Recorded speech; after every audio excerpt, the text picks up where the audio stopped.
एक कथा अचानक याद आई हमको। एक महात्मा थे, वो कुछ नहीं रखते थे अपने पास में, कभी किसी से कुछ लेते भी नहीं थे। हाँ, कोई भगवत वस्तु दे दे तो उसको संभाल लेते थे। किसी भक्त ने उनको गीता जी दे दी। महात्मा जी बड़े प्रसन्न हुए, गीता जी को उन्होंने स्वीकार कर लिया, रोज पढ़ते थे। कुछ दिनों में संपूर्ण गीता जी का पाठ पूरा हो गया।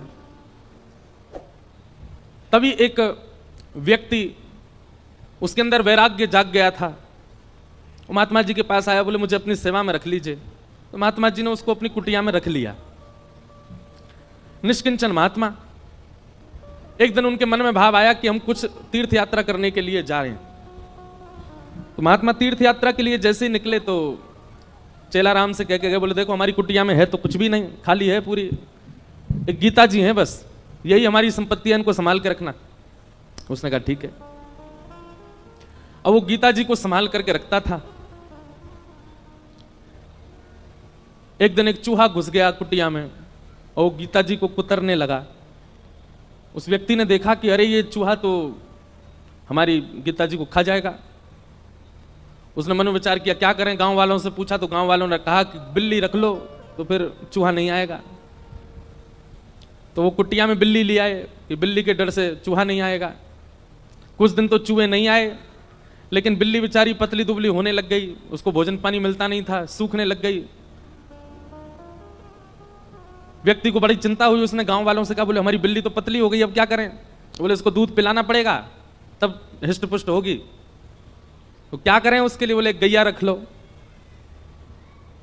कुछ दिन तो किसी भगत के यहां से दूध आ जाता था, लेकिन कुछ दिन बाद एक गैया और रख लियो। अब गैया का दूध उसको बिल्ली को पिलाने लगे।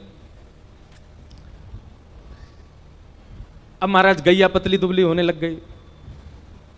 अब बोले अब क्या करें। बोले इसके लिए तो भैया फिर एक जो है इसको चारा खिलाना पड़ेगा, इसको भूसा खिलाना पड़ेगा, इसकी सानी करनी पड़ेगी, तब जाकर के सब चलेगा। मैंने विचार करने लगे बड़ा दिक्कत वाला काम है, अब उसके लिए क्या करें। तो बोले एक काम करो, एक दासी रख लो, वही घर को संभाल लिया करेगी, वही गैया की सेवा कर दिया करेगी, दूध निकाल के आपको भी पिला देगी, बिल्ली को भी पिला देगी। ठीक है, दासी रख ली। दासी से प्रेम हो गया तो उससे ब्याह हो गया। ब्याह होने के बाद में 3-4 बालक हो गए। कुछ महीनों बाद, साल बाद महात्मा लौट करके आए। महात्मा जी ने अपनी कुटिया में जीवन में कुछ नहीं रखा, केवल गीता जी रखी थी। आज जब लौट करके आए तो क्या देखा, बच्चे खेल रहे हैं, गैया बंधी हुई है, बिल्ली और बिल्ली के बालक भी डोल रहे हैं वहां पे, और वो जो सेवक था वो अब मोटा ताजा हो गया है और वहां बैठा रोटी पा रहा है, पत्नी भोजन बना रही है। बोले चेलाराम, अरे गुरुजी गुरुजी गुरुजी आओ आओ, प्रणाम श्री चरणों में। ये सब क्या किया बेटा तुमने? मैं कुटिया दे के गया था तुमको, एक गीता जी दे के गया था, ये सब तुमने क्या इतना विस्तार कैसे कर दिया? बोले गुरुजी सब गीता जी ने ही करवाया, गीता जी की कृपा से ही सब वैभव बना है मेरा। क्यों, तुमने पाठ किया था क्या? 18 अध्यायों का पाठ किया था?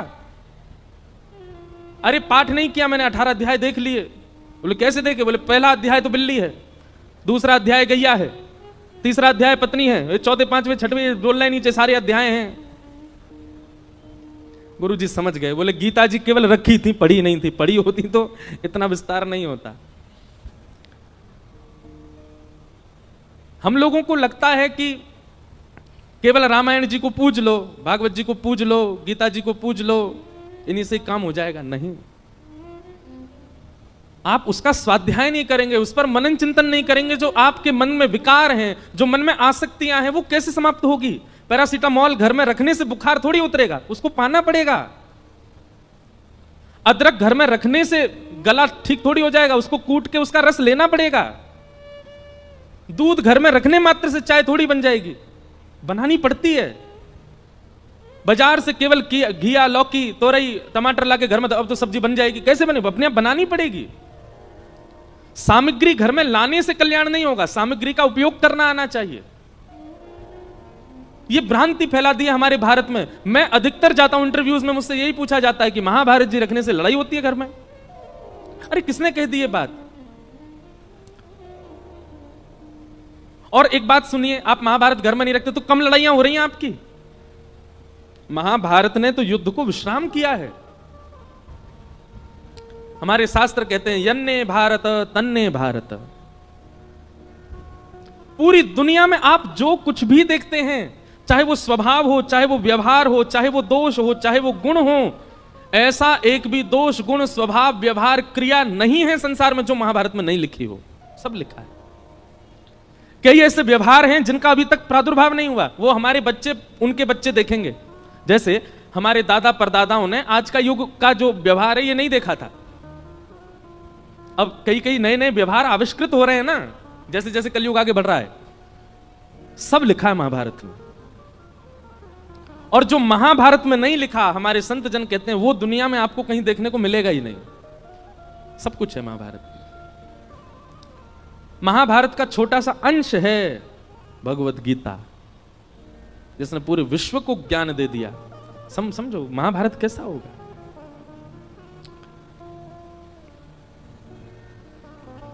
कल हम लोग द्रौपदी का प्रसंग सुन रहे थे। तत्पश्चात भगवान ने उत्तरा के बालक की रक्षा की। वही बालक परीक्षित हुआ। हमारे पूज्य पिताजी महाराज के गुरुदेव भगवान अनंत श्री विभूषित श्री रामानुज प्रपन्नाचार्य गुरुजी महाराज, हमारे दादा गुरु, उन्होंने भागवत जी के कई विषयों पर छोटे छोटी किताबें लिखी हैं। वो कहीं प्रकाशित नहीं है, हमारे घर में ही रखी हैं बस। तो कभी कभी मैं देखने का अवसर मिलता है तो मैं उसमें भाव देखता हूं गुरु जी के। तो वहां गुरुजी एक बात को संकेतित करते हैं कि भगवान ने उत्तरा के बालक की रक्षा क्यों की। अच्छा, भगवान बाहर खड़े खड़े भी ब्रह्मास्त्र को नष्ट कर सकते थे, लेकिन ठाकुर जी गर्भ में क्यों गए? गर्भ में जाकर के उस बालक की रक्षा क्यों की?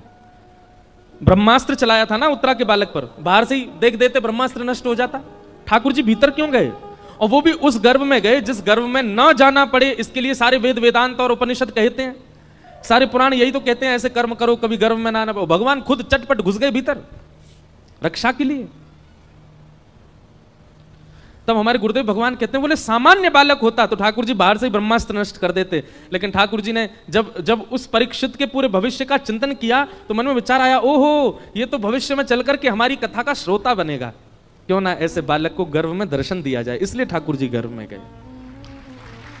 आप लोगों को बहुत आसान लगता है कथा में आना, आप लोगों को बहुत आसान लगता है कि गाड़ी में बैठ के आए, पहुंच गए कथा में, कथा सुन ली। हमको बहुत आसान लगता है कथा करना, वैसे है नहीं, हमको तो नहीं लगता आसान। कोई हमसे पूछे कितनी कठिनाइयां होती हैं कथा सुनाने में। कई बार आपने देखा होगा कि हम आंख बंद करके कथा कह देते हैं 1 आध घंटा तक। क्यों?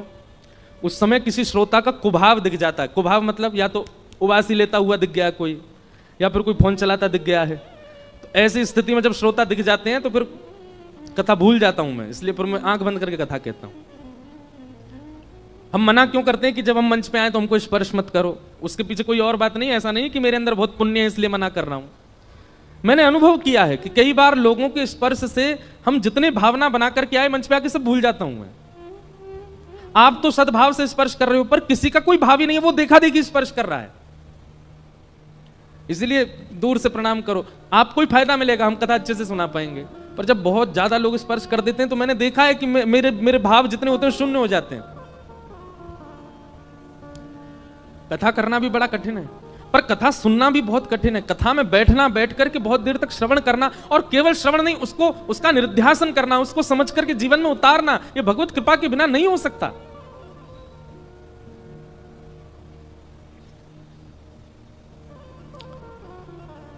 कथा का श्रोता होना सामान्य बात नहीं है। निश्चित ही यह बात आप लिख लीजिएगा, प्रमाणित है। अगर कोई व्यक्ति अपने जीवन में कथा से लगाव करता है, कथा श्रवण कर रहा है, उसने कभी ना कभी ठाकुर जी को देखा है, उसने दर्शन किया है ठाकुर जी का, इसीलिए उसकी रुचि बढ़ रही है।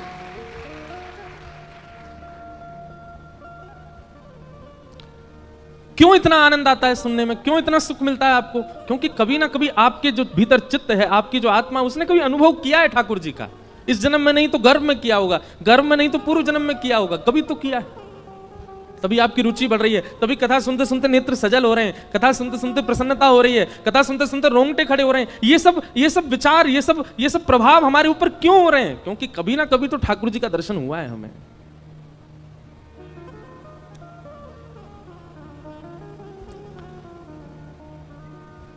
कुंती ने भगवान की स्तुति गाई, तत्पश्चात भीष्म पितामह ने भगवान की स्तुति गाई और फिर भगवान द्वारिका प्रस्थान कर गए।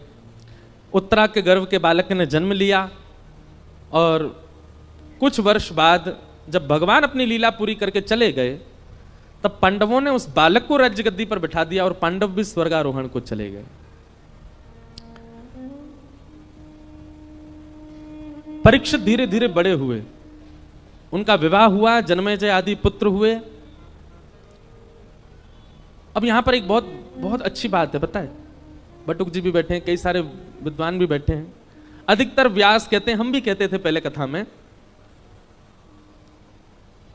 कि कलयुग को 5 स्थान दिए और उन 5 स्थानों में एक स्थान जात रूप मदात प्रभो सोने में निवास दिया। अभी हम इसका विस्तार करेंगे, बस ये कुछ व्यास बैठे हैं सन्मुख, उनको बता रहे हैं। और उसके बाद परीक्षित ने आकर के मुकुट पहन लिया, जिसकी वजह से उनके मस्तिष्क में कलयुग प्रविष्ट हो गया। पर यह कथा भागवत में लिखी नहीं है।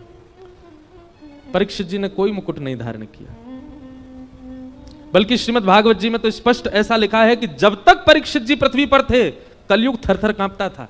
कलयुग ने अपना प्रभाव डाला ही नहीं कहीं पर भी। तो फिर कहते हैं, फिर परीक्षित की मति कैसे बिगड़ी, उन्होंने एक संत का अपमान कैसे कर दिया? तो यहां भाव बताया गया, क्षुधा, भूख। इतनी भूख लगी थी उनको, इतनी प्यास लगी थी कि भोजन और प्यास का मारा व्यक्ति कुछ भी कर सकता है। इसलिए व्यक्ति को अत्यंत भूखा भी नहीं रहना चाहिए, क्योंकि अत्यंत भूख जो होती है कलयुग उस पर भी प्रभाव डाल करके उससे गलत करवा देता है।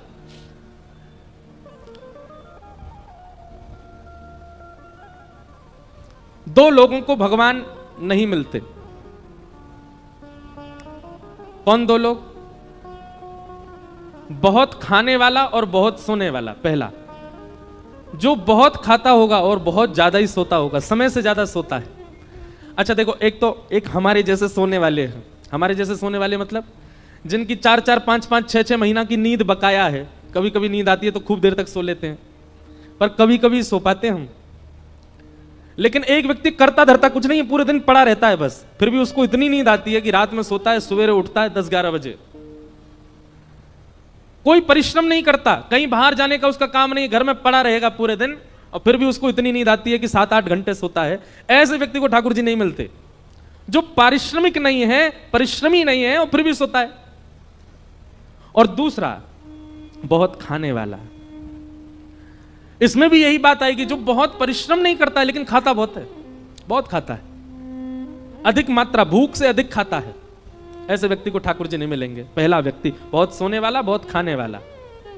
और दूसरा व्यक्ति बहुत कम सोने वाला और बहुत ही कम खाने वाला, उसको भी ठाकुर जी नहीं मिलते। क्यों? इसके प्रति ठाकुर जी विचार, पहले वाले के प्रति तो विचार करते हैं, ये मेरी थाली उखा जाएगा और ये सोता ही रहेगा, मोते कब खेलेगा, मेरे संग कब रहेगा, इसलिए ठाकुर जी उसको नहीं मिलते। और दूसरे वाले के प्रति ठाकुर जी विचार करते हैं, जे खुद ना खावे मुंह का खवावे को, ये खुद ही भूखो रहे मुंह का खवावे को।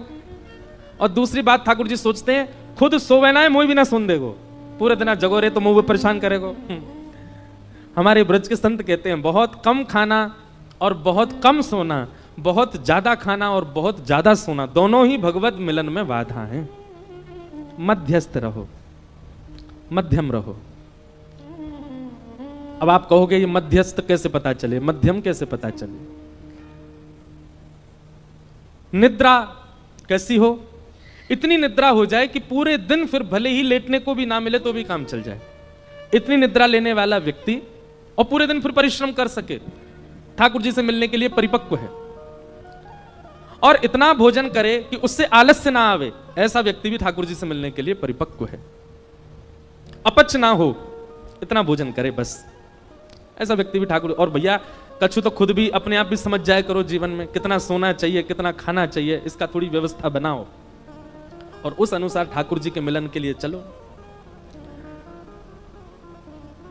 तो परीक्षित जी महाराज एक दिन विचरण कर रहे थे और विचरण करते हुए उनको कलयुग मिला, जो कि वृषभ यानी कि धर्म के 3 पैर काट चुका था, चौथा पैर काट रहा था। धर्म के 4 चरण हैं, सत्य, दान, दया और पवित्रता। कलयुग में केवल एक पैर बचा है धर्म का, वो है सत्य। दान, दया और पवित्रता तो खत्म हो चुके हैं। कलयुग में दान नहीं करता व्यक्ति, दिखावा करता है। कलयुग में दया नहीं करता व्यक्ति, एहसान करता है। कलयुग में पवित्र नहीं रहता व्यक्ति, केवल पवित्रता का आडंबर करता है। थोड़ा बहुत यदि बचा है तो सत्य बचा है। सत्य भी बोलता नहीं है, सुनने के लिए सत्य चाहिए। दूसरे से भले ही झूठ बोले पर अपने लिए उसको सत्य चाहिए, इतना सत्य बचा है बस। और कलयुग उस चौथे पैर को भी काट रहा है, सत्य को। तभी परीक्षित जी महाराज पहुंच गए, कलयुग को पकड़ लिया, जान से मारने लगे, चरणों में गिर गया, महाराज मुझे स्थान दे दीजिए। तब 4 स्थान प्रदान किए, द्योतम, पानम, स्त्रियः, सोना, ये 4 स्थान पहले प्रदान किए। जुआ, मदिरा पान, भक्ष भक्ष सेवन, पर स्त्री पर पुरुष गमन और हिंसा, लड़ाई झगड़ा, कलेश, इसमें कलयुग का निवास। कलयुग ने पुनश्च याचना की, बोले कि महाराज मेरा परिवार बड़ा है, एक स्थान और दे दो। तो उसको जात रूप मदात प्रभो, अनीति से कमाया गया धन, 5वां स्थान प्रदान किया। इन 5 स्थानों पर बहुत सावधान रहा कीजिए। कभी भी जुआ में नहीं खेलना है। जुआ का मतलब क्या होता है? धन को दांव पर नहीं लगाना है। यह शर्त लगाना भी एक प्रकार का जुआ है, नहीं लगाया कीजिए। भैया सीधी बात है, किसी की पत्नी को दांव पर लगा दोगे, पति छोड़ेगा आपको? और वो भी पति कौन है? जगत नियंता, जगदाधार, जगदीश्वर, त्रिलोकीनाथ, उनकी पत्नी है लक्ष्मी। आप लक्ष्मी को दांव पर लगा दोगे, नारायण प्रसन्न रहेंगे आपसे। भागवत जी में वर्णन है कि जुआ खेलने वाला व्यक्ति लक्ष्मी को असद स्थान पर प्रयोग करने वाले व्यक्ति से पंचदेव सदैव नाराज रहते हैं।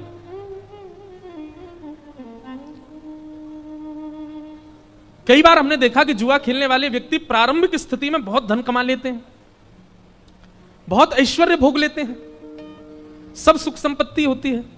एक बात याद रखिएगा बंधुओं, बहुत ध्यानपूर्वक सुनो। असद क्रिया करने वाला व्यक्ति, बहुत ध्यान से सुनिएगा, असद क्रिया करने वाला व्यक्ति दूषित क्रिया करने वाले व्यक्ति के लिए एक निधान बनाते हैं भगवान। क्या? जैसे ही भगवान दिखते हैं कि गलत कर रहा है, तो उसके इस जन्म के एवं उसके आगामी जितने जन्म हैं एवं पूर्व के जन्मों के जितने भी पुण्य हैं, जितने भी सुख हैं, जितनी भी समृद्धियां हैं, सब एक साथ ठाकुर जी उसको देख करके भुगवाते हैं। जल्दी इसका कोटा खत्म करो, जल्दी जल्दी इसको खवाओ। समझ में आई बात? थोड़ा और समझो। मान लीजिए कोई व्यक्ति है और वो गलत काम करता है, पाप करता है, वो सब क्रिया करता है जो वेद विरुद्ध है।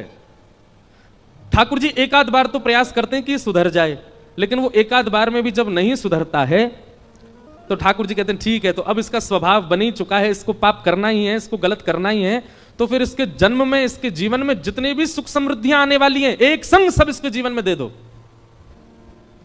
उसके पास धन भी आ जाएगा, उसके पास संपत्ति भी आ जाएगी, वो जो चाहेगा उसको मिलने लग जाएगा। लेकिन वो यह नहीं समझ पाता है कि मेरा खाता खत्म किया जा रहा है जल्दी जल्दी। एक साथ सब भुगवा करके फिर ठाकुर जी उसको ऐसा गिरते हैं, ऐसा गिरते हैं, जैसे उसका शून्य हो जाता है खाता, फिर वो जीवन में उठ नहीं पाता। इस जीवन में नहीं, कितने जन्मों तक नहीं उठ पाता। और भक्ति करने वाले के साथ उल्टा होता है।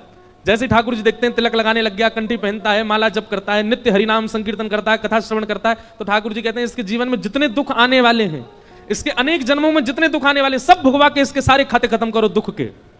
और एक साथ ठाकुर जी भुगवा भुगवा करके सब नष्ट कर देते हैं, शून्य कर देते हैं। और जैसे ही उसका खाता शून्य होता है, ठाकुर जी आकर के उसको हृदय से लगा लेते हैं।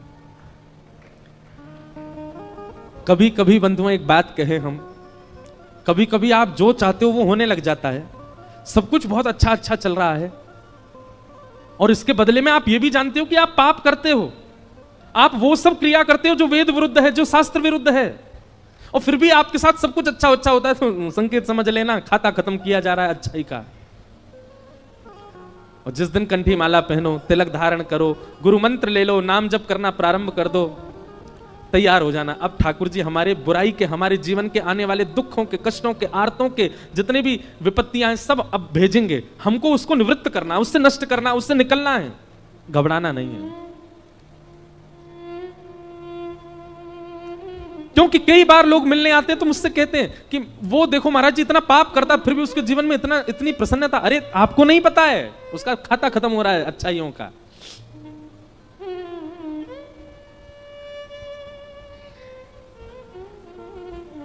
इसलिए कभी कभी जीवन में रुकावटें आना, कभी कभी जीवन में एंजाइटी आना, डिप्रेशन आना, चिंताएं बढ़ना, थोड़ी थोड़ी परेशानियां आना, इनसे समझा करो कि नहीं हमारा जीवन ठीक चल रहा है और कुछ हो ही नहीं रहा है। 5 साल हो गए, सब बढ़िया ही बढ़िया चल रहा है, कुछ कोई दिक्कत ही नहीं आती, कभी कोई रुकावट ही नहीं आ रही, कभी चिंता ही नहीं हो रही, कोई परेशानी ही नहीं आ रही। घबरा जाना, हे नाथ जरूर आप कुछ भयानक करने वाले। समुद्र में जब सुनामी आने वाली होती ना, लहरें धीमी कर देता है समुद्र, शांत हो जाता है समुद्र और धीरे धीरे पीछे जाने लग जाता है। तो किनारे वाले लोगों को लगता है अरे ये तो अंदर जा रहा है, और अंदर चलो, और अरे ये तो अंदर जा रहा है, अरे शांत हो गया, देखो लहरें ही नहीं आ रही हैं। और फिर अचानक से एक ऐसा ज्वार भाटा आता है, सब नष्ट कर जाता है।